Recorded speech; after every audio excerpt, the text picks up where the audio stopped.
สายสะกราบสบายดีเนาะทุกคนเนาะโอเคส วัน บาย นี้ก็ ดี มาพบกับข่อยอีกแล้วซีซุกบ้านสวนเนาะ อืม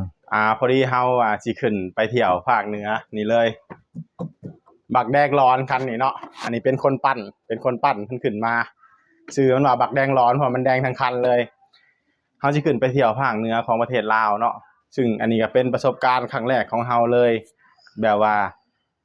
บ่เคยเห็นมาก่อนเนาะเคยไปสูงสุดก็แค่เวียงจันทน์เนาะเคยเห็นแต่พระธาตุหลวงแล้วก็ประตูไทย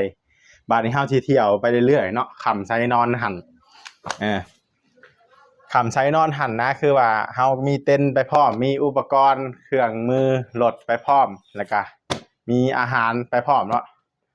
แล้วมีผมไปนำมา1สุดกะพูละ3สุดเนาะพูละ2สุดเอาไปแบบเท่าที่จะจำเป็นก็พอเนาะแต่ว่าการไปครั้งนี้ก็คือยังบ่ทันมีเป้าหมายที่แน่ชัดปานใดเนาะว่าสิกลับมื้อจักมื้อจังสิกลับเฮาสิเดินทางไปเรื่อยๆเท่าที่เฮาพอใจอยากจะกลับเนาะเฮาถึงจะกลับเนาะและในการเดินทางของเฮานี่สถานที่ท่องเที่ยวอย่างต่างๆนี่เฮาจะถ่ายให้พี่ๆน้องๆ FC ทั้งหลายนี่เบิ่งกันเนาะในการเดินทางครั้งนี้บ่ว่าสิเจออีหยังต่างๆเนาะในระหว่างทางน้ำตกป่าหยังสวยงามหยังต่างๆเนาะสถานที่ท่องเที่ยวใดๆที่เฮาสามารถไปถ่ายทำได้เฮาก็จะถ่ายมาให้พี่ๆน้องๆได้เบิ่งอันนี้ก็ฝากติดตามบัดนี้เฮาสิมาถามความรู้สึกเนาะกับเพื่อนตอนแรกเฮาสิตั้งใจว่าสิไปคนเดียวเนาะเฮาก็ถามหลายๆคนว่ามีไผอยากเดินทางไปกับเฮาบ่หลายๆคนก็ปฏิเสธเนาะซึ่งว่าเขาก็บอกว่ามันเป็นไปบ่ได้หรอกเนาะเพราะว่าสิเอารถมอเตอร์ไซค์หรือว่ารถจักรนี่ขี่ขึ้นไปภาคเหนือของประเทศลาวซึ่งมันไกลแล้วก็ไกลหลายแต่สำหรับเฮาแล้วมันเป็นไปได้เนาะเพราะเฮาก็เห็นอาศัยคลิปหลายๆคนที่เขาไปเที่ยวในประเทศไทยนะก็หลายคนเขาไปเที่ยวทั่วประเทศเขาเนาะด้วยมอเตอร์ไซค์เพียงคันเดียวแต่เฮาก็เฮ็ดได้คือกันเนาะโดยความฝันของเฮาอยากเห็นโลกกว้างไกลสิว่าง่ายเนาะว่าอยากเห็นหมองพื้นที่อย่างในประเทศเฮาน่ะอยากให้มันอยากเห็นหลายสิ่งหลายอย่างบัดนี้เฮาสิมาถามความรู้สึกเพื่อนเดินทางของเฮาเป็นจังได๋สิเดินทางนำกันก็ถือว่าคลิปตัวนี้นี่ถือว่าม่วนเนาะทุกคน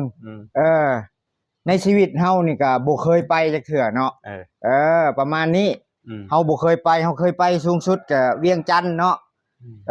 ใกล้สุดก็ประมาณแขวงคำม่วนเนาะประมาณนี้ทุกคนเบ็ดมันกำไรในชีวิตเลยนะเบ็ดในประเทศลาวนี่สิมีคนไปแบบเฮาก็แบบนี้นี่น้อยเนาะน้อยคนได้ประมาณนี้หน่อยคนก็สิไปเป็นแบบคาราวานเนาะแม่นไปแบบคาราวานแบบ 2-3 มื้อกลับ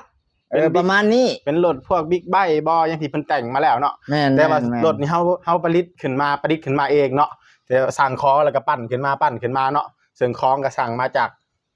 ไทยแทบทั้งหมดเลยทุกอย่างเกือบทุกชิ้นเลยเนาะที่สั่งมาเนาะนอกจากรถแล้วก็คือสั่งมาจากฝั่งพุ่นมาเลยสั่งทางออนไลน์มาแล้วก็มาประกอบใส่หลายอย่างเนาะตอนแรกก็ถามเพิ่นก็ว่าบ่ได้ไปดอกเพิ่นบอกว่าเพราะว่าเพิ่นยังบ่เห็นรถคันนี้เนาะพอมันหลังจากที่ว่ามันประกอบขึ้นเรียบร้อยฮะมันประกอบขึ้นมาแล้วนี่ความคิดมันต่างไปเนาะถามว่าไปบ่ไปว่ะตัดสินใจไปเนาะผ่านมาเท่าไรเดือนข่อยก็ ยังถามอยู่คือเก่าเนาะว่าไปบ่เพิ่นก็ว่าไปมื้อใดก็ได้ไปเนาะเพราะว่าเพิ่นก็มีเวียกเป็นสร้างเนาะสร้างแปลงรถซ่อมรถก็คือแบบว่ามีงานเข้ามาเรื่อยๆเนาะแต่เพิ่นก็สามารถเคลียร์งานของเพิ่นนี่ออกไปแล้วเฮาก็สิไปเที่ยวนำกันและเฮาก็อยากเฮ็ดคลิปไปนำเนาะเพื่อให้ทุกๆคนFC ทุกๆคนที่แบบบ่เคยเห็นบรรยากาศเห็นไปพร้อมกับเฮาเนาะแม่นให้เห็นไปพร้อมกับเฮาบ่ว่าสิผ่านแข่งใดอีหยังต่างๆเนาะก็คันเห็นรถคันนี้น่ะอยากให้ทุกคนน่ะทักทายกันหน่อยเด้อคันเห็นรถภาคเหนือเนาะภาคเหนือเนาะครั้งนี้คือไปภาคเหนือก่อนเนาะแต่ถ้ามีโอกาสก็จะลงใต้อีกบ่ฮู้ว่าสิไปฮอดไสเนาะหรือว่าบ่ฮู้สิไปฮอดไสหรือว่ามันสิจบอยู่ไสอันนี้เฮาก็ยังบ่ฮู้คือว่ามันเป็นประสบการณ์ครั้งแรกเลยในชีวิตเฮาที่สิเดินทางในครั้งนี้คันเห็นรถคันนี้ผ่านเฮือนของท่านหรือว่าผ่านบ้านของท่านนี่บ้านของท่านนี่ก็คือว่าให้ทักทายกันได้เนาะแม่นเนาะเพราะว่ารถอันนี้มันก็แปลกดีเนาะมันแปลกดีมันบ่คือไผมันบ่ค่อยคือไผเนาะมันเป็นแบบทรงอินโดบ้านเพิ่นทรงอินโดแต่ว่าบ้านเฮานี่เฮาก็ยังบ่เคยเห็นเนาะน่าสิคันเห็นก็ให้ทุกคนคอมเมนต์ เข้ามาเนาะ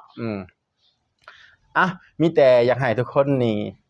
ติดตามเนาะทางช่องชีซุกบ้านสวนแล้วก็หับชมคลิปในการท่องเที่ยวครั้งนี้ไปพร้อมๆกันเนาะส่วนงบประมาณอีกอย่างต่างๆคือเฮาก็ได้เตรียมไว้เป็นส่วนหนึ่งแล้วเนาะบ่ว่ามันสิไปฮอดไสเนาะเฮาก็สิใช้จ่ายอย่างประหยัด แม่ ที่สุดเพื่อให้มันได้ไปหลายที่สุดเนาะสิ่งที่เฮาแบบใฝ่ฝันเนาะก็คือแบบฝันข่อยมันก็อยากแปลกๆบูดเนาะมื้ออื่นอยากฝัน เป็นเจ้าเป็นนายอยากเฮ็ดธุรกิจอีหยังต่างๆเฮาฝันแบบแปลกๆฝันอยากไปเที่ยวไปหยังเฮามันก็ฝันแตกต่างไปเองเนาะความฝันแต่ละคนก็แตกต่างกันเนาะทุกคนต้องมีความฝันเป็นของตัวเองฝากคลิปนี้เนาะ